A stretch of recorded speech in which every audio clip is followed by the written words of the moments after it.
مساء الخير واهلا وسهلا بيكم في قناة فيلم جامد، والعمل اللي هنراجعه النهارده هو مسلسل بيبي ريندير.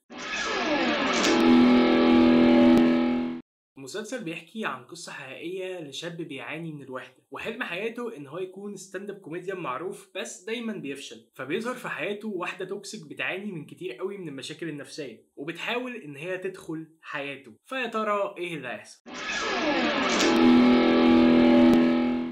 مبدئيا كده مسلسل بيبي ريندير زي ما قلت مأخوذ عن قصة حقيقية، ومن فترة قريبة تقريبا في حدود أسبوعين كده ظهرت الشخصية الحقيقية لشخصية مارسا في المسلسل مع الإعلامي بيرس مورجان، وحرفيا كانت حلقة مكسرة الدنيا. وبالمناسبة برضه بطل المسلسل والمخرج بتاعه هو نفس الضحية الحقيقية. المسلسل خرافي يا جماعة، ومخليك عايش جوه الأحداث بطريقة مش طبيعية، معمول بإتقان شديد، والتمثيل فيه حرفيا كويس جدا من أغلب الشخصيات. بس في حاجة واحدة بس بسيطة هما كانوا ناسينها، وهي إن المسلسل مش ممتع إطلاقا. أنت لو عايز تجلد نفسك وحرفيا تشوف حاجة تكرهك في حياتك، فالمسلسل ده هيبقى أحسن حاجة ليك. مش هقدر أقولك إن أنت مش هتسلي وقتك، لا أنت هتسليه، بس عارف نوعية المسلسلات اللي تخليك بعد ما تخلصها عندك اكتئاب حاد؟ أو المسلسل ده من نوعية المسلسلات دي.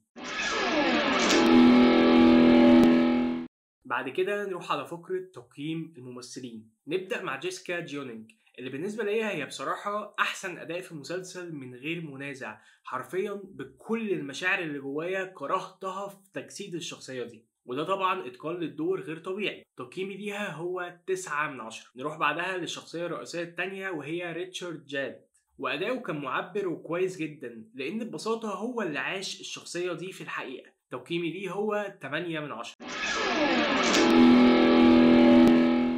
مسلسل بيبي ريندير هو مسلسل متقن جدا، ولكنه غير مسلي وغير ممتع، ومسلسل مقزز. تقييمي لمسلسل بيبي ريندير كعمل درامي هو 9/10، لكن تقييمي ليه كعمل ممتع او كعمل جاذب هو 0/10، ومرشحش اي حد ان هو يشوفه. لو شفت مسلسل بيبي ريندير وعجبك وعايز تشوف حاجة قريبة ليك، أول مسلسل هو مسلسل يو، تاني مسلسل هو مسلسل ذا بيف، ودول مسلسلات كويسة جدا وممتعة، وأرشح لك اللي أنت تشوفه. في الاخر لو عجبك الفيديو يا ريت ما تنساش تعمل لايك للفيديو وسبسكرايب للشانل. اشوفكم على خير ان شاء الله في مناسبات كتير جايه، وسلام.